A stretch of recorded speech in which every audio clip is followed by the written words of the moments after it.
Tajb, ħanaqraw kapitlu 8 tal-ittra lill-Ebrej, il-kapitlu sħiħ. Issa l-punt ewlieni tal-ħwejjeġ li qed ngħidu huwa dan.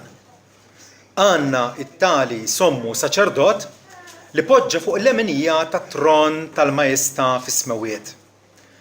Ministru tas-Santwarju u fit-Tabernaklu il-veru li waqqa fis-sit, mhux il-bniedem. Għax kull sommu saċerdot huwa maħtur ħalli joffri kemm għotjiet kif ukoll sakrifiċċji. Minħabba dan hu neċessarju li dan ukoll ikollu xi ħaġa x'joffri. Issa kieku kien fuq l-art ma kien ikun saċerdot xejn la darba hemm dawk li joffru l-għotjiet skont il-liġi. Li jaqdu kopja u dell tal-ħwejjeġ tas-Smawiet bħalma Mose kien afżat minn Alla meta kien se jarma t-tabernaklu għax qal ara li tagħmel kollox skont il-mudell muri lilek fuq il-muntanja. Imissa kiseb ministeru aktar eċċellenti, bħalma wkoll hu medjatur ta' patt aħjar, peress li hu bbażat fuq wedi aħjar. Għax kieku dak l-ewwel patt kien bla difett, ma kienx jitfittex lok għat-tieni. Għax billi sab ħtija fihom jgħid ara jiġu l-jiem jgħid is-sit, meta se neffettwa patt ġdid ma' dar Iżrael u ma' dar Ġuda, mhux bħal patt li għamilt ma' missirjietom fil-jum meta qbattilhom idhom biex imexxihom il-barra minn art l-Eġittu, għax huma ma baqgħux fil-patt tiegħi u jien traskurajthom jgħid is-sit. Għax dan huwa l-patt li se nagħmel ma' dar Iżrael wara dawk l-jiem jgħid is-sit, inqiegħed il-liġijiet tiegħi f'moħħhom u se niktibhom fuq qlubhom u se nkun ara tagħhom u huma jkunu l-poplu tiegħi. U ma jgħalmux aktar kull wieħed lil konċittadin tiegħu u kull wieħed il-ħuħ billi jgħid ara fis-sit għax il-koll se jarfuni. Miż-żgħir net sal-kbir net tagħhom. Għax se nkun ħanin mal-ħażen tagħhom u dnubietom żgurament ma niftakarhomx iżjed. Filli jgħid patt ġdid qaddem l-ewwel wieħed u l-ħaġa qed titqaddem u tixjieħ appik tisparixxi. Jalla l-mulej bierek din kelmtu għal ruħna. Meta titla l-belt tagħmel ix-xirja, jekk il-but ikun jippermetti x'tażel affarijiet tar-raċanċ jew tippreferi tixtri affarijiet ta' l-iprem kwalità. Naħseb sens komun jgħidilna li jekk naffordja nixtri l-aħjar. Il-ħasra hi li anke fil-Kristjaneżmu kif narawh illum, ħafna nies li jsejħu nfushom Kristjani mhumiex qegħdin jaċċettaw b'xejn l-aħjar illi Alla għandu għalina. U din hija ħasra, hija traċedja. Alla jridna illi ingawdu l-aħjar illi għandu x'jagħtina. Dawn il-nies li rċivew l-ittra lill-Ebrej l-ewwel darba kienu qegħdin jonqsu għaliex xi ħaġa ma tagħmel sens. Qegħdin jikkonsidraw illi jaċċettaw affarijiet inferjuri meta Alla tagħna xi ħaġa superjuri. U l-ittra kollha hija miktuba biex tikkonvinċina illi Alla ta' bilħaq u Alla ta' kull grazzja, Alla li huwa Sinjur u mhux se joqgħod lura milli jagħtina l-aħjar illi għandu. Sissa l-awtur ikkonvinċina illi tagħna assis heteros, assis ieħor ta' kwalità ħafna ogħla mill-qassisin illi illut kienu mdorrin bihom, l-qassisin levitiċi, tajjeb irġiel komuni midinbin bħalhom li kienu iservu ta' qassisin fit-tabernaklu aktar tard fit-tempju. Il-qassis huwa qassis kont l-ordni ta' Melkisedek, Ġesu Kristu innifsu. Illum issa f'kapitlu 8 se jurina li Alla stabbilixxa magħna, Alla waqqaf magħna patt aħjar minn kwalunkwe patt ieħor illi hu kien għamel ma' uliet il-bnedmin, partikolarment mal-Lut dak li llum isejħulu l-patt il-qadim. Imbagħad aktar quddiem se naraw f'kapitlu 9 kif Alla wkoll tagħna li permezz ta' Ġesu nitlu f'santwarju aħjar. Dari tajjeb in-nies aqqas biss setgħu jitlu fis-santwarju, kienu biss il-qassisin li setgħu f'isimhom jitlu biex joffru s-sakrifiċċju. Imissa għandna il-dritt għandna l-privileġġ nitlu f'santwarju aħjar, imbagħad jispiċċa biex jgħid f'kapitlu 10 illi għandna wkoll sakrifiċċju aħjar mill-eluf kontra eluf ta' annimali illi hu jgħid dawn qatt ma setgħu jneħħu t-nubiet. Imissa Ġesu Kristu illi offra lilu nnifsu offerta lill-Alla ta' bilħaq ingawdu l-maħfra. U allura illum li se naraw nikkonċentraw fuq dan il-patt taħjar. Patt taħjar meta ngħidu patt huwa ftehim solenni. Ftehim solenni illi Alla ċertament ma jiksrux. Alla ċertament jonorah. Huwa patt amministrat l-ewwel ħaġa minn assis superjuri. Patt irid ikun amministrat, irid ikun imħaddem minn xi ħadd biex aħna ngawdu minnu, tajjeb irid ikun imħaddem, ikun amministrat modi lilna permezz ta' min? Permezz ta' assis superjuri. U l-awtur infatti jgħid fil-bidu tal-kapitlu jgħid li l-punt ewlieni, il-punt prinċipali tal-ħwejġ li qegħdin ngħidu huwa dan għandna tali sommu saċerdot li poġġa fuq l-emenija tal-Majestà tat-Tron fis-smewiet. Għandna assis il-kbir. Assis il-kbir totalment differenti għalkemm Ġesu kien bniedem bħalna f'kull sens huwa ta' kwalità ogħla il għaliex kien assis bla dnub. Perfett. U allura la darba huwa perfett, moralment perfett, kif jgħidilna infatti f'kapitlu 7 vers 26 kien jaqblilna jkollna assis il-kbir bħal dan li huwa qaddiż bla ħtija, bla għajb, mifrut mill-midinbin u molli aktar il-fuq mis-smewiet. Huwa assis mifrut mill-midinbin u frattant huwa favur il-midinbin. Tiftakru kif il-Fariżej kienu kull darba jikkritikaw Ġesu li daħal jiekol għand wieħed midneb, jew kien jagħmilha mal-pubblikan u mal-midinbin. Imma dan huwa l-assis il-kbir li għandna bżonn, li fil-waqt li hu nnifsu perfett, ifittex biex jagħmilha magħna, isejħilna sabiex ukoll ilbisna bil-perfezzjoni tiegħu.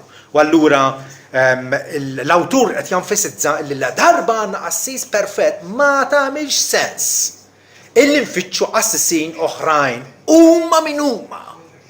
M'għandux li tlilna li ċken possibilità f'moħħna jew inħossu l-bżonn li la darba diġà għandna Ġesu assis perfett. Jista' jkollok xi ħaġa li iktar perfetta mill-perfezzjoni? Ma tistax. La darba għandna Ġesu għandna nikkuntentaw bih, għandna nistriħu fih, u għaliex Ġesu huwa diġà mill-uħ fis-smewiet għan-nom tagħna. Meta ngħidu assis il-kbir, ix-xogħol ta' assis huwa li jirrappreżenta lin-nies u jressaqhom li Alla. Dan huwa x-xogħol tal-pontifex, kif kien jgħidulu l-Latini, il-pont. Dak li jaqgħad lin-nies lura lejn Alla. Da Ġesu huwa diġà mill-uħ fis-smewiet poġġa fuq l-emenija tat-tron tal-Majestà fis-smewiet. Alla qed jurina li laqgħu. Għandu pjaċir bis-sakrifiċċju tiegħu. Il-missjoni li liben Alla kien mibgħut għalija fuq din l-art Ġesu temma b'suċċess u Alla qed jagħtina evidenza konkreta li kien merfuħ lura fis-smewiet, l-apostli u d-disċipli raw ħtira fis-smewiet sakemm sħaba għattietu u issa l-Iskrittura tgħidilna li huwa bil-qiegħda fuq l-emenija tat-tron fl-ogħla smewiet. Huwa milquh mill-missier. Il-missier tagħna prova illi il-xogħol ta' Kristu huwa aċċettat. Qajmu minn bell-imwiet u taħ il-glorja. U allura dawn il-lut Kristjani bħalna Li kienu qegħdin jerġgħu jikkonsidraw il-possibilità li jerġgħu morru fit-tempju jkomplu jinvolvu ruhom fil-liturġija tal-qassisin levitiċi. Dal-awtur li tiġibhom minn se.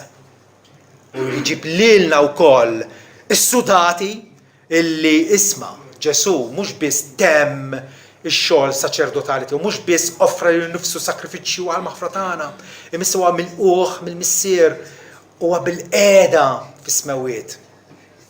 Il-ġimgħa d-dieħla Alla jrid se naraw, se nistudjaw il-tabernaklu kif kien fih l-għamar, kien hemm diversi bċejjex ta' għamara fit-tabernaklu u fit-tempju aktar tard. Però x'ma kienx hemm? Ma kienx hemm siġġu. Għaliex? Għaliex il-qassisin kienu dejjem fuq ir-ronda jagħmlu l-ministeru tagħhom. Iħin kollu joffru l-istess sakrifiċċji tal-bdaba, tal-oġġiela, tal-ħrief. Imma għaliex ikomplu, jerġgħu, għaliex dawk is-sakrifiċċji kienu ineffettivi. Ma kienux qegħdin jiksbu tajjeb il-maħfra mingħand Alla. Kienu jsiru Alla kmandhom li jsiru għaliex kienu stampi ħajjin tas-sakrifiċċju vera illi mbagħad ħabbar Ġwann il-Battista meta qal dan huwa l-ħaruf tal-Alla. Dan hu li jneħħi id-dnubiet tad-dinja.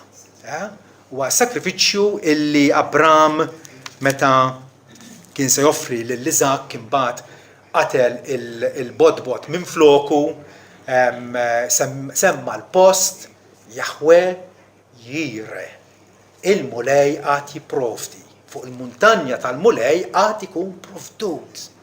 U hekk ġara fuq l-għolja tal-Kalvarju Alla tana l-istess ibnu. Li issa laqgħu lura u Ġesu jgħidlek poġġa fuq it-tron tal-majestà. Poġġa fuq il-lemenija tat-tron. U Alla jtjgħidilna li dan Ġesu moti għalikom huwa tal-istess natura u tal-istess skala, tal-istess grad tiegħi. Għajduli, jista' jkollna saċerdot li huwa aħjar minn Ġesu, li huwa Alla nnifsu u bniedem perfett bħalna. Dan hu li qed jgħid l-awtur l-Lut. Huwa saċerdot li temm il-missjoni tiegħu u issa huwa inkurunat u eżaltat fl-ogħla smawiet. Ġesu nnifsu meta tkellem ma' Nikodemu jgħidlu ħadd ma tela fis-sema. Ħlief dak li niżel mis-sema bin il-bniedem li hu fis-sema. Ġesu huwa l-medjatur perfett kif ngħidu fil-kredu niżel mis-smawiet għalina l-bnedmin u għas-salvazzjoni tagħna. Ġesu huwa tabilħa inkomparabbli. Huwa ministru fis-santwarju u fit-tabernaklu il-veru li waqqaf is-sit mhux il-bnedmin. Ġimgħa d-dieħla ħanaraw kif Mose waqqaf it-tabernaklu fid-deżert. Dak waqfuh il-bnedmin. Il-bnedmin waqfuh. Baffarijiet, drappijiet u arbli u għamara li ħadmu ma stess. Dak kienu biss dellijiet ta' realtajiet fis-smawiet. Alla jurina x'qed jiġri fis-smawiet issa għan-nom tagħna li Ġesu daħal fit-tabernaklu il-veru. Fejn huwa t-tabernaklu il-veru? Fil-ġenna, fis-smawiet, fil-preżenza t'Alla. Fil-preżenza t'Alla. U allura rridu niftakru li Ġesu fit-tollija tiegħu fil-li Alla eżaltah u eżaltaha għal-livell tiegħu bil-qiegħda fuq il-lemenija tal-majestà fis-smawiet. Alla jturina illi aħjar minn Ġesu ma jistax jagħtina. Għax tagħna dak li huwa infinit fil-valur tiegħu. L-awtur lil-Lut f'kapitlu 4 vers 14 diġà qalilna illi meta taraw li għandna qasas il-kbir hekk li daħal fis-smawiet Ġesu bin Alla ħanżommu sħiħ l-istqarrija tal-fidi tagħna. M'għandu jkun hemm xejn, ebda bniedem, ebda attrazzjoni li b'xi mod jew ieħor tisraqilna il-ħarsa tagħna u d-devozzjoni tagħna lejn Ġesu Kristu. Il-fidi Kristjana hija rabta ma' Ġesu. La darba aħna marbutin ma' Ġesu, allura Ġesu kapaċi iwassalna biex inkunu mill-qwejn quddiem il-missier b'ferħ u eżultanza. Il-Bibja tenfasizza ħafna l-eżaltazzjoni ta' Kristu, dak li kien magħmul baxx u umli u mexa fuq l-istess trab tal-art bħalna. Dan issa huwa molli fl-ola smewiet. Araw kif jitkellem dwaru l-Apostlu Pawlu fl-Efesin fejn jgħid li Alla eżerċita l-qawwa tiegħu u qajmu minn bell-imwiet u qiegħdu n-naħa tal-lemin tiegħu stess fis-smewiet wisq il fuq minn kull prinċipat u seta' u qawwa u ħakma u kull isem li jsemma, kull isem. Issemmi x'issemmi aqwa minn Ġesu m'intix se ssib. Mhux biss fid-dinja, imma wkoll f'dik li ġejja u qiegħdu u qiegħed kollox taħt rijlejh u lilu għamlu fuq kollox biex ikun ir-ras tal-Knisja. Pawlu lil Kristu iħobb isejħlu ir-ras tal-Knisja. L-awtur lill-Lut iħobb isejħlu is-sommu saċerdot. Bl-istess verità magħduda mod ieħor it-tneqed juruna li aħna dipendenti irridu nserħu ruħna, irridu nserħu il-persuna, l-eżistenza kollha tagħna fuq Ġesu Kristu. Jekk ta' bilħaq irridu il-ġid għal ruħna. Pawlu wkoll fil-Filippin 2 taf ta' fuqha kważi hija innu ta' tifħir lil Kristu fejn jgħid illi għalkemm kien f'sura ta' Alla ma qisix bħala ħaġa misruqa li jkun daqs Alla ma xejn li nnifsu, batta li nnifsu, umilja li nnifsu u nstab fostna bħala bniedem, obda sal-mewt. Anzi, sal-mewt tas-salib, għalhekk Allu li wisq u ta' isem li hu fuq kull isem biex għall-isem ta' Ġesu tissemma jiltewwa kull il-koppa taħleqa fis-sema, fl-art, taħt l-art. U kull insien jistqar. Dan huwa l-pjan ta' il-pjan universali ta' Alla. Illi l-univers il-ħolqien kollu, l-kreaturi intelligenti kollha tiegħu jarfu illi jibnu huwa suprem, illi ibnu huwa preminenti fuq kollox. Huwa r-ras tal-Knisja, huwa dak li jagħtina l-ħajja, huwa sommu saċerdot illi iwassalna, idaħħalna fil-preżenza t'Alla u allura it-tama tagħna għandha tkun fih. Ma dak huwa l-punt tiegħi. Il-patt il-ġdid huwa amministrat minn qassis superjuri. Ejjew ir-rabta tagħna tkun miegħu ma' dan il-saċerdot. Issa t-tieni punt. Il-patt ta' Alla huwa wkoll amministrat f'post aħjar. F'post aħjar. Vers 3 u 4 jgħidilna li kull sommu saċerdot huwa maħtur biex joffri kemm għotjiet kif ukoll sakrifiċċji. Minħabba dan huwa neċessarju li dan Ġesu ukoll ikollu xi ħaġa x'joffri. Issa li kieku kien fuq l-art ma kien ikun saċerdot xejn la darba hemm dawk li joffru l-għotjiet skont il-liġi. Ġesu qed jaqdi l-ministeru tiegħu bħala saċerdot fejn? Mhux fuq l-art, ma fis-smewiet. U l-awtur qed jargumenta hekk. Isma'. Assisin f'Ġerusalem illi qegħdin jitlu fit-tempju u joqtlu l-annimali joffruhom sakrifiċċji. Tajjeb, imma dak huwa fuq l-art. Il-patt t'Alla huwa amministrat band oħra. Huwa patt aħjar illi huwa amministrat f'post aħjar fejn fis-smewiet. Fis-smewiet. Ġifieri l-awtur qed isemmi dan għaliex sa dakinhar it-tempju kien għadu ma twaqqax. Aħna nafu li t-tempju twaqqa mbagħad fis-sena 70. Mela l-ittra bil-fors kittiba għall-inqas xi ftit snin qabel ma ir-Rumani invadew l-Iżrael u għamlu ħerba minn Ġerusalem, qatlu il-fuq minn miljun ludi, it-tempju waqqawh, Ġesu nnifsu kien ħabbar il dak li jiġri, kien profetizza. U allura dawn il-lud kienu ovvjament jafu li hemm ministeru saċerdotali għaddej f'Ġerusalem. U allura irid jerfalhom l-attenzjoni tagħhom tibqgħux tħarsu dak l-affarijiet tal-art. Il-patt li Alla stabbilixxa magħna issa huwa amministrat f'post aħjar. F'post aħjar. Din imbagħtu minn aħna bħala bnedmin. Jekk nieħdu l-marra Samaritana li qabdet konverzazzjoni ma' Ġesu. Ġesu bdiela bil-qallatina nixrob u skandalizzat ruħax, inti kif inti ludi titlob biex tixrob minn għandi jiena mara Samaritana. Il-lut ma jitħaltux ma' Samaritana, ma jitħamlux fl-imkien. Ġesu baqa jkellima Alla kieku taf mi qed jgħidlek qed nixrob kont titolbu int. U kien jagħtik il-maħaj. U allura il-kursità ta' din marat anqlet finalment għajmitlu l-kwistjoni taħraq, dakinhar kienet kwistjoni taħraq ħanduru sal-Ġwanni 4 fejn il-Samaritani kienu jgħidu li il-tempju validu għat-tempju fuq il-muntanja Gerazim. Il-tempju tagħhom kienu bnew huma s-Samaritani. Mentri intom tajdu, intom illum tajdu, il-huwa f'Ġerusalem illi jeħtieġ tingħata qima lill-Alla. Bħalli kieku min għandu raġun. U Ġesu qalilha mara, ismani. Għad tiġi sija, u ħanaqra minn Ġwanni 4 vers 21. Hemm minni mara jgħidilha, is-sija tasal meta la fuq dil-muntanja. U lanqas Ġerusalem ma tagħtu qima l-missier. Intom tqimu dak ma tafux. Aħna nafu dak li nqimu għax il-salvazzjoni ġejja minn għand il-Lut. Ma tasal is-sija u issa hi meta dawk li jqimu l-Alla jqimu fl-ispirtu u fil-verità. Su qed jgħidilhom, qed jgħidilha. Qed jgħid lilna wkoll. Il-qima tagħna fuq l-art tista' tingħata kull fejn tixtieq. Però kemm il-Knisja matul iż-żminijiet kemm sabitha diffiċli biex taċċetta il-verità sublimi.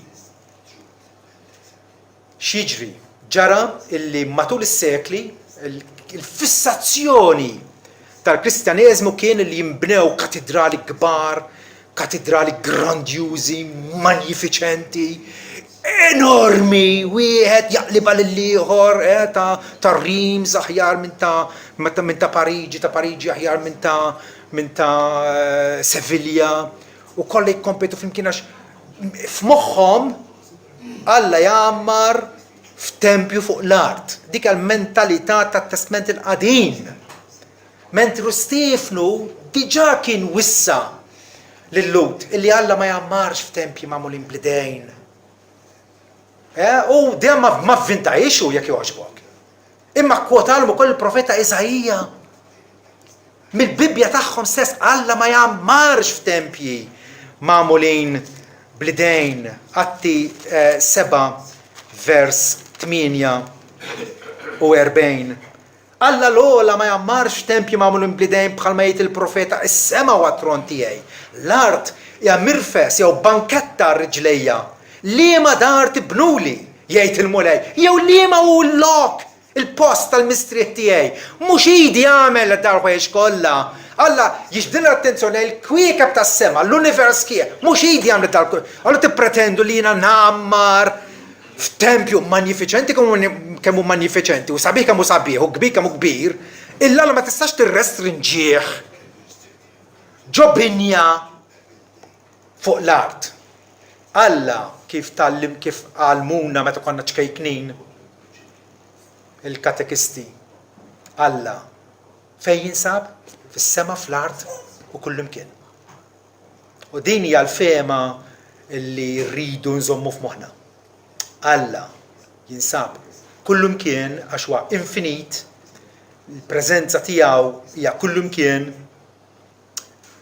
u Ġesu daħal fis-smewwiet fil-preżenza immedjata tiegħu biex jamministra il-patt għan-nom tagħna. Xi ħaġa oħra. Il-patt huwa amministrat fuq wedi aħjar din brillanti, sabiħa wisq. Kemm ta' wedi Alla lill-Lut permezz ta' Mosè. Għalilhom jekk tobduni u tħarsu l-patt tiegħi, imbierek int tkun fil-belt u imbierek tkun fir-raba. L-elejjel tiegħek ma jonqsux, in-nisa tagħkom ma jkorrux. U jagħti lista twila ta' barkiet illi Alla kien lest li jagħti dment illi jobduh. Dment li jkunu fidili lejh. Ma kienux fidili lejh. L-istorja turina li ma kienux, u allura naqraw l-istorja tal-Lut x'kienet storja ta' konflitt, popli oħra jattakkaw Filistin, Moabbin, il-Ħittin, gwerer, skonfitti, telf. Għaliex, għax ma żemmewx sħiħ mal-patt ta' Alla. Alla kien lest illi wedhom li jagħtihom barka fuq l-art, li jkunu b'saħħithom, li jkollhom il-ġid, il-familja tagħhom ikunu imħarsin, bħala nazzjon ikun ukoll protett mill-għedwa tiegħu, però da kollu fallewh il għaliex ma kinux ubbidjent. Issa il-patt ġdid li Alla jagħmel magħna huwa mibni fuq wedi aħjar. X'wedi huma jekk konna niġbru weda waħda hija l-weda tas-salvazzjoni. Illum il-mulej ma jwedniex illi qiegħdna ġo bozza u ma jiġrilna xejn la nimirdu, la mbagħtu minn kriżijiet finanzjarji u laqqas ikunu diżappuntati xogħlijietna ma jeddux mill-eżamijiet. Le, x'hemm minn dan. Huma wedi aħjar il għaliex b'dan il-patt amministrat minn Sidna Ġesu Kristu Alla jwedna li nkunu werrieta tal-ġenna. U ħajdu li xemm aħjar minn hekk. Jekk il-ħasa tagħna dak ikkakmata għadha fissata f'ħwex tal-art, dak li jidher, dak li nista' ngawdih issa, allura għadek tarbija fil-fidi. L-awtur tagħna qed jikdilna biex jgħidilna erfgħu l-ħarsa tagħkom il-fuq. Apprezzaw il-wedi aħjar illi Alla lest li jagħtina. U għadar boħra, din ma kienitx ħaġa illi għalaħħa minn żniedu, vinta. Il-weda ta' patt aħjar Alla kien diġà ta' permezz tal-profeta Ġeremija. Ġeremija għex fi żmien ta' kriżi nazzjonali. Bħala poplu il-lut kienu vera messew il-qiegħ. Vera messew il-qiegħ. Moralment, reliġjożament, Alla kellu ikeċċihom il-barra mill-pajjiż. U kienu maħudin il-Babilonja u aktar tard fl-Assirja minħabba d-diżubbidjenza sfaċċata tal-poplu. Però f'dawk il-momenti mudlama, f'dak il-momenti blatama, Alla permezz tal-profeta tiegħu jagħti tħabbira ta' patt aħjar. Patt aħjar. Alla qed jgħid isma' il-patt li għamilt magħkom fi żmien Mosè minn fuq il-muntanja Sinaj mhux qed jiffunzjona. Huwa dgħajef wisq għaliex? Minħabba fikom li intom midinbin. Intom intomx kapaċi tkunu marbuta miegħi. Issa Alla ħabbar patt aħjar. Isimgħu l-awtur infatti jieħu l-ħin tiegħu u jikkwota pass twil. Ħadd ma jagħmilha fit-Testament il-ġdid kollu fil-kitbiet kollha 27 ktieb. Din hija l-itwal kwotazzjoni mit-Testament il-qadim. Mela bil-forsi importanti vera taqblu miegħi, bil-forsi laqat jikteb paragrafu sħiħ jikkupjah minn fuq is-Septwaġinta, il-traduzzjoni Griega li kellu dakinhar. Qed jgħidilna li dak li qal Ġeremija huwa kruċjali. Huwa importantissimu. Alla ħabbru fl-antik u issa dak li ħabbar seħħ. Għaliex il-kelma tal-Alla ma tistax tiġi nieqsa. Wara jikkwota kolli kemm hu. Għax kieku dak l-ewwel patt, ġifieri il-patt li Alla għamel ma' Mosè kien bla difett, kien qiegħed jopera kif suppost. Ma kienx jitfittex post għat-tieni wieħed. Għax billi sab ħtija fihom, Alla sab ħtija fin-nies. Kull darba qed jibatilhom il-profeti u jċanfarhom u jwissihom u jammonihom jekk tibqgħu sejrin hekk kienu qegħdin ifittxu Allat oħra, il-Balim, l-Ashterot, jikkupjaw x'jagħmlu l-ġnus ta' madwarhom biex jagħmlu bħalhom. Meta kienu jafu li hemm Alla wieħed, dak li ħariġkom mid-dar tal-jasar, mill-art tal-Eġittu, ma kinux fidili lejh. Sab ħtija bir-raġun sab ħtija fihom. U allura araw il-grazzja tal issa. Il-grazzja tal-Alla. Għalilhom ara jiġu l-jiem jgħid is-sit. Meta se neffettwa patt ġdid, se nibda nħaddem patt ġdid ma' dar Iżrael u ma' dar Ġuda, mhux bħal patt li għamilt ma' missirijiethom fil-jiem meta qbadthom minn idhom. It-tenerezza ta' Alla. Li qabadhom minn idhom bħal tifel ġkejka ħariġhom mill-sofferenzi mit-batija, mill-jasar politiku tagħhom. Minn art l-Eġittu, għax ma bqgħux fil-patt tiegħi u jitraskurajthom, jgħid is-Sid. Mill-bidunet, irribellaw kontra tiegħu fid-deżert meta qalhom idħlu u ħudu l-art. Li jiena wett il-missirijietkom mill-Abraham, Iżak u Ġakob, ma rridux jitlu, beżaw. Ma fdawx falla. Qalu kif jista' jkun hemm il-ġganti, hemm il-ċittadelli kbar, derna qisna ġurati qudiemhom, wala qalilhom talli mintomx temnuni, ħatibqgħu 40 sena tiġġerrew fid-deżert. Alla kellu jitraskurhom, ħaħsibhom xorta waħda fiżikament, provdihom il-manna, tom l-ikel. Però mill-bidu wera li l-patt kien wieħed dajjef għax kien jiddependi fuq il-prestazzjoni tal-bniedem, kemm il-bniedem kapaċi jobdieħ. Il-Lut qalulu għalenija kull ma jgħidilna l-mulej aħna nagħmluh. U Alla qalu li kieku ikolkom qalb bħal din dejjem. Ma kellhomx, mhux vera. Ma kellhomx. Mosè fl-aħħar ktib tiegħu qalilhom illi għamlu ċirkonċiżjoni f'qalbkom tkunux aktar qalbkom jibsa. Però fl-aħħar tal-ktib imbagħad jgħidulhom Alla nnifsu jagħmlilkom iċ-ċirkonċiżjoni. Dak li huwa impossibbli għalina illi aħna jien ma nistax naqbad u niddeċid ħanubdih Alla m'iniex kapaċi waħdi. Ma Alla nnifsu jagħtina illi nkunu fidileh. Ara kif kompli jgħid, dan huwa l-patt li jiena nagħmel ma' dar riserva dawk il-jiem jgħid is-Sid inqiegħed il-liġijiet tiegħi f'moħħhom u niktibhom fuq qlubhom. U se nkun Alla tagħhom huma jkunu l-poplu tiegħi. L-awtur jikkwota kollha kemm hi u rridu narawha daqsxejn bis-serjetà din il-kwotazzjoni. Għax qed jgħid illi dak li ħabbar Ġeremija issa seħħ. Bil-miġġja ta' Kristu, bil-mewt ta' Kristu, dak il-patt issa huwa effettiv. U allura l-ewwel nett, il-patt huwa mwettaq fi Kristu. Kif nafu li Kristu irratifika, introduċa dan il-patt imħabba minn Iżajja? Well, qabel ma sofra, meta kien miġbur fiċ-ċenaklu mal-apostli tiegħu, qabad tazza il-kies li kienet mimlija bl-imbit u x'qalilhom il-dawk miġbura madwaru Mattew 26-28. Għax dan huwa demmi tal-patt il-ġdid. U moħħ id-dixxib li dakinhar bil-fors ma' allura għal dak li ħabbar Iżajja, Ġeremija. Dan huwa il-demm tal-patt il-ġdid li huwa mxerred għal ħafna għal maħfra tad-dnubiet. Iżda ngħidilkom nisa l-qudiem ma nixrobx iżjed mill-frott tad-dilja. Sa dakinhar meta nixorbu ġdid magħkom fis-salta ta' missieri.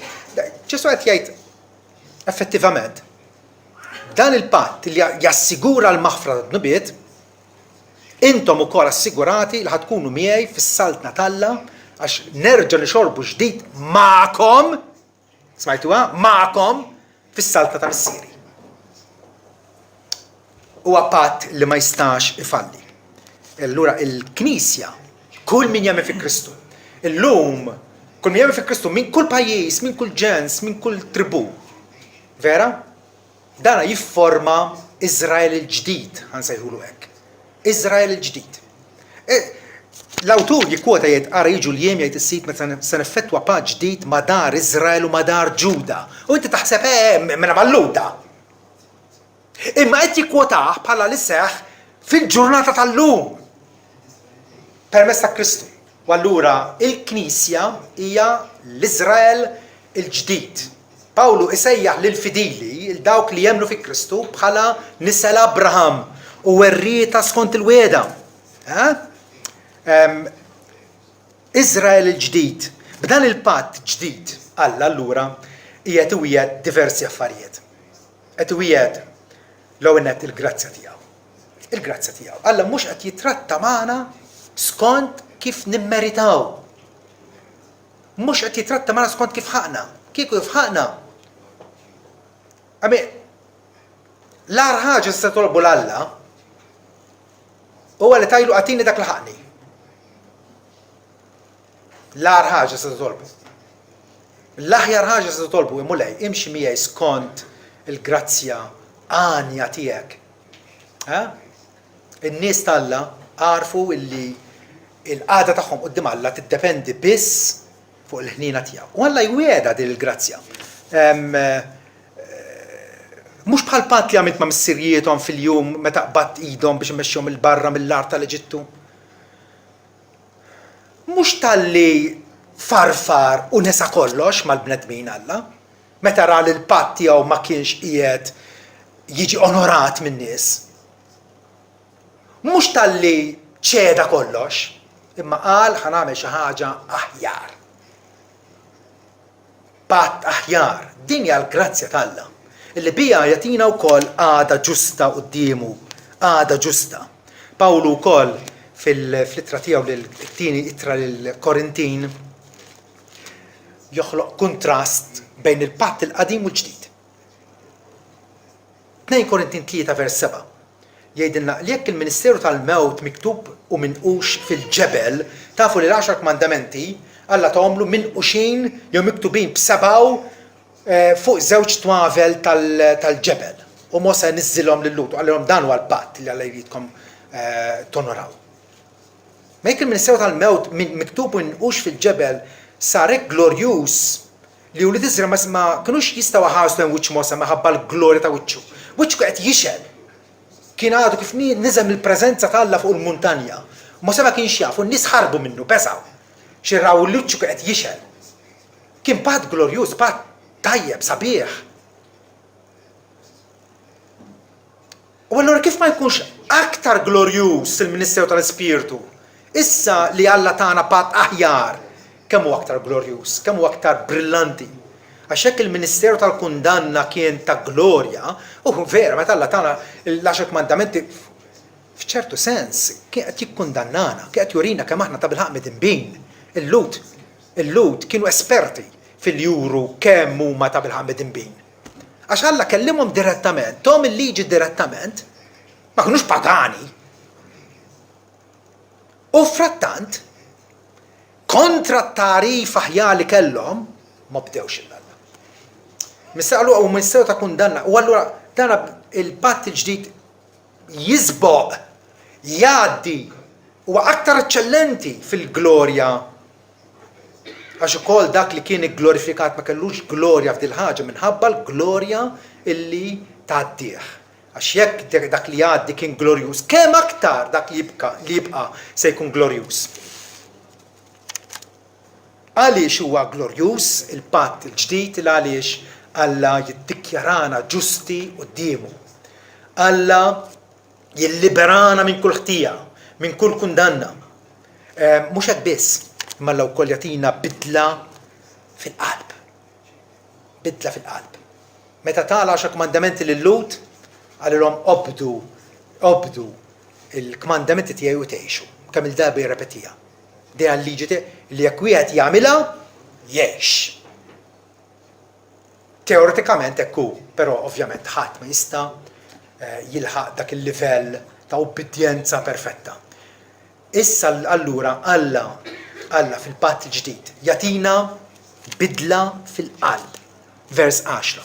Fejn jgħid għax dan huwa l-patt li nagħmel ma' dar Iżrael wara dawk il-jiem jgħid is-sit inqiegħed il-liġijiet tiegħi f'moħħhom u se niktibhom fuq qalbhom.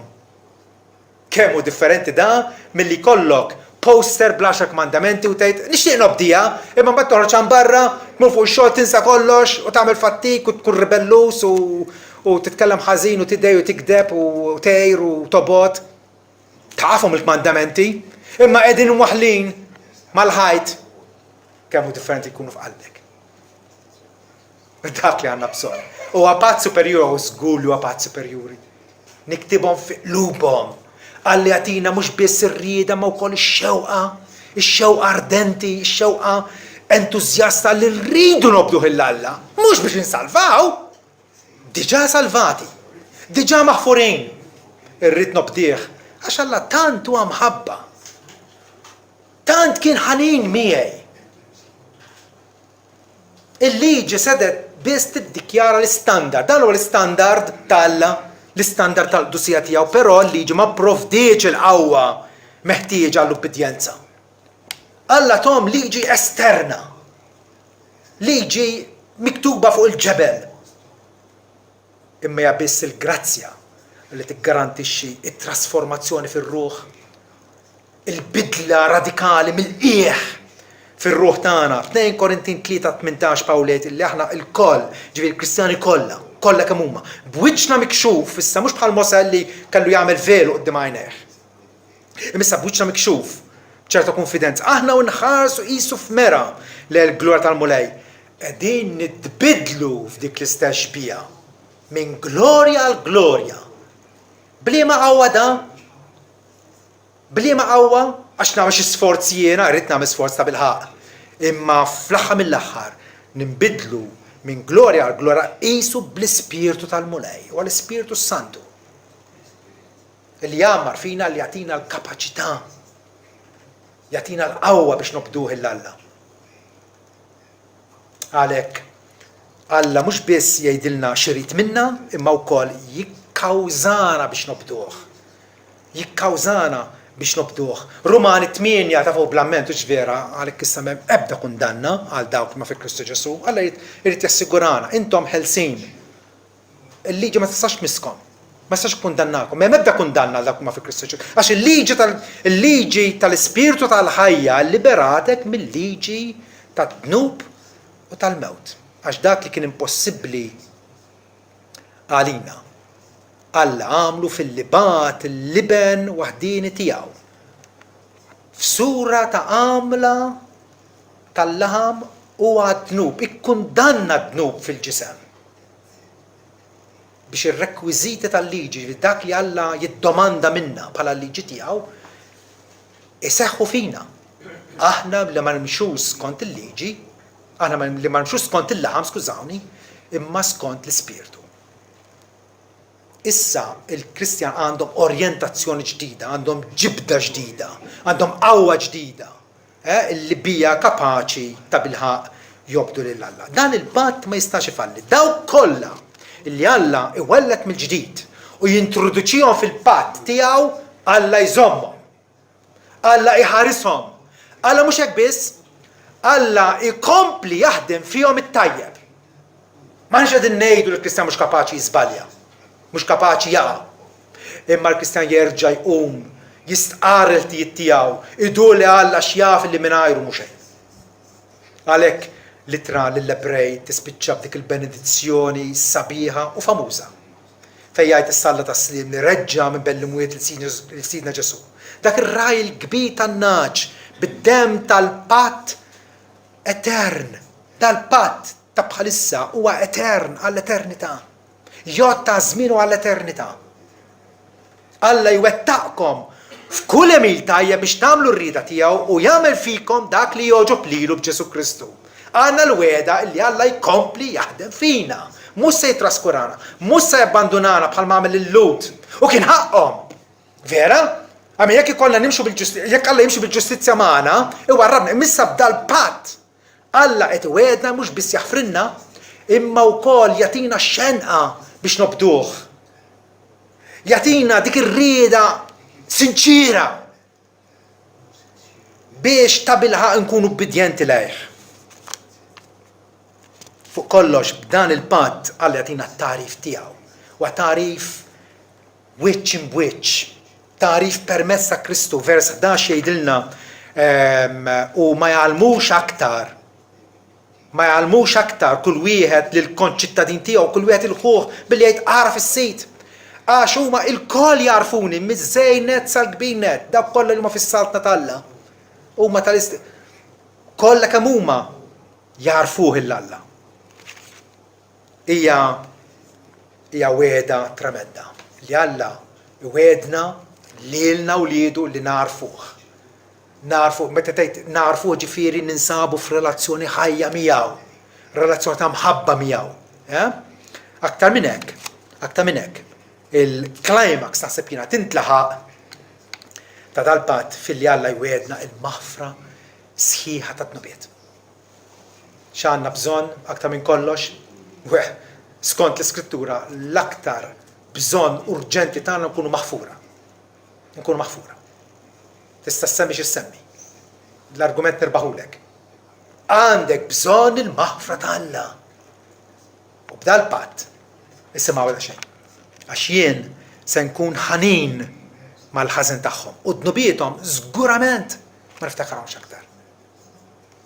Kif jista' jkun il-qalb tal-Kristan titenna. Bħal dik il-mara, vera, il-mara midimba mill-belt li xinsemat li Ġesu qiegħed għand il-xmun, il-Fariżew, daħlet għandu kella il-żejt tal-fwieħa u bdiet tibki u ħaslit riġlejh bid-dmuħ tagħha stess li ħort każa. U Ġesu qal, dik maħfura ħafna, għalhekk tħobb ħafna. Maħfura ħafna. Huma kemm huma abbundant dubit tiegħek. M'għandekx għalfejn taqta' qalbek minn Alla. Ersaq lejh permezz ta' Ġesu Kristu. Dur lejh permezz ta' sommu saċerdot illi hu ħatar. Mhux fundaturi ta' reliġjonijiet illi qajmu lilhom nfushom. Iżattu biex imexxu l-bnedmin. Huwa sommu saċerdot illi Alla nnifsu appunta, Alla nnifsu tagħna fil-grazzja tiegħu illi bih u bih biss għandna mhux maħfra parzjali, mhux maħfra bl-imqieta illum naħfirlek imbagħad għada naraw u mbagħad nerġa' naħfirlek imbagħad għada naraw. Imma maħfra kompluta ta' omrok kollu. Mit-tnissil tiegħek f'ġuf ommok sal-aħħar nifs ta' ħajtek maħfra kompluta. Mhux ta' b'xejn għalilna diġà li Kristu kapaċi jsalva kompletament il-dawk li bih jersqu lejn Alla. Xi ġifieri Alla jaħfirna? Alla jwedna ġifieri li mhux se jerġa' jaqla l-kwistjoni tad-dnub magħna. Hija mirduma, hija kkanċella d-dnub tagħna huma kkanċellati, bħal għandek kont u kkanċellat. Imħallas. Dik hija weda ta' Alla, weda tremenda. Weda ma titwemminx. Li kieku mhijiex bil-miktub fil-kelma mqazza tiegħu mhux darba, ma ripetutament. Il-profeta jgħid pereżempju illi min huwa Alla bħalek, illi taħfer il-bqija tal-fdal tiegħek, illi twaddab dnubietom fil-qiegħ tal-baħar. Jgħid ukoll twaddabhom wara darek. Wara darek. Alla ta' bilħaq jaħfer. Meta nitolbuh lil Alla missiena aħfrinna id-djun tagħna bħal ma aħna naħfru l-midjunin magħna. Qegħdin nitolbuh bħala missier. Ftakruha din. Qegħdin nitolbuh bħala nies li diġà ninsabu fil-familja tiegħu. Meta konvertejna, meta dorna lejn Kristu u stqarrejnieh bħala s-Salvatur tagħna, hemmhekk ħaffrinna Alla bħala l-imħallef tagħna. Kienet maħfra kompluta, ma Alla jrid illi fil-mixja tagħna li narfu bħala missierna, irrid il-kuxjenza tiegħi li tkun klirjata minn kull nuqqas, kull dnub, kull falsa stikka li nieħu fil-ħajja. Irrid nammettih qudiem Alla. Alla hu missieri. Niftaħ qalbi miegħu u jagħtini l-maħfra paterna tiegħu. Maħfra mingħand missier. Alla qatt ma jiġi jkeċċik il-barra mill-familja tiegħek. Irriforma ruħek, it-tjieb u mbagħad naraw forsi naġa naċċettak. La darba Alla laqana fil-familja tiegħu. Tagħna l-maħfra sħiħa tiegħu. Issa naf li iva kapaċi jiena ingawdi sliem miegħu billi nammetti l-ħtijiet tiegħi minn ġurnata għall-oħra. Naslu għal konklużjoni tagħna l-aħwa. Konklużjoni naħseb hija waħda loġika kif jirraġuna l-awtur jgħidilna filli jgħid patt ġdid. Vera, wara dil-kwotazzjoni twila ħafna. Illi kwota biex jurina l-affarijiet issa nbidlu. Filli jgħid patt ġdid għaddem l-ewwel wieħed. L-affarijiet li kienu jsiru dari qabel ma ġie, anzi sal-mewt ta' Kristu. Il-festi tal-Lut, il-sakrifiċi tal-Lut, il-tempju, il-qassisin, daw kollha saru skaduti. qaddem l-ewwel wieħed u l-ħaġa qed titqaddem u tixjieħ appik tisparixxi, waslet biex tisparixxi. Infatti, meta l-awtur lill-Ebrej kitbilhom l-affarijiet kienu tant avvanzaw, il-Knisja kienet diġà bdiet niżlet l-eruq tagħha illi l-ekonomija możajika kienet waslet biex tiġi imwarba totalment. Imwarba totalment. U għada hekk sal-lum. Allura l-konklużjoni hija waħda loġika. Il-ġdid fil-kwalità jieħu post l-iskadut. U dan rridu aħna nilqawha u nilqawha bil-ferħ il għaliex ma nistgħux aktar inserħu fuq bħalma naraw fil-Kristjaneżmu llum. In-nies ħsiebhom biex jibbażaw il-fidi tagħhom fuq binja jew fuq statwa partikolari għax tagħmel fuq affarijiet li jmissu jaraw. Aħna nimxu bil-fidi. U l-fidi tagħna hija f'Ġesu illi der fuq l-art u Pietru jgħidilna għalkemm ma rajtuhx intom temnu fih. U għalkemm ma tarawx bħalissa tħobbuh. Tħobbuh. U taqilgħu min għandu il-għan tal-fidi tagħkom, is-salvazzjoni ta' ruhkom. U allura le m'għandniex għalfejn inserħu affarijiet viżibbli, affarijiet tal-art, ċeremonjal, ritwal, dak l-affarijiet kollha spiċċaw. Dan se nispjegaw aktar il-ġimgħa d-dieħla Alla jrid. Rridu nitulqu kollox il għaliex jekk ħanaqbdu ma' Kristu biex nabbraċċaw il-Kristu m'għandux ikollna affarijiet oħra f'idejna jew f'qalbna jew f'moħħna għax Kristu huwa mhux kbir biżżejjed huwa infinit fil-glorja u fil-kapaċità tiegħu. U allura Kristu huwa ta' bilħaq il-sustanza u l-qofol tal-patt li Alla għamel magħna. X'aqbilek ikollok id-dell jew is-sustanza u jiġu f'qalbkom. Ikollok il-kopja jew l-oriġinal, ikollok il-modell jew ir-realtà, ikollok il-qadim jew il-ġdid, l-iskadut jew il-validu. Il-patt li Alla għamel magħna mhuwiex dipendenti fuq il-performance tagħna, fuq il-prestazzjoni tagħna, fuq kemm jiena bravu, fuq kemm jiena kapaċi. Il-patt Alla jiddependi fuq l-opra ta' Kristu.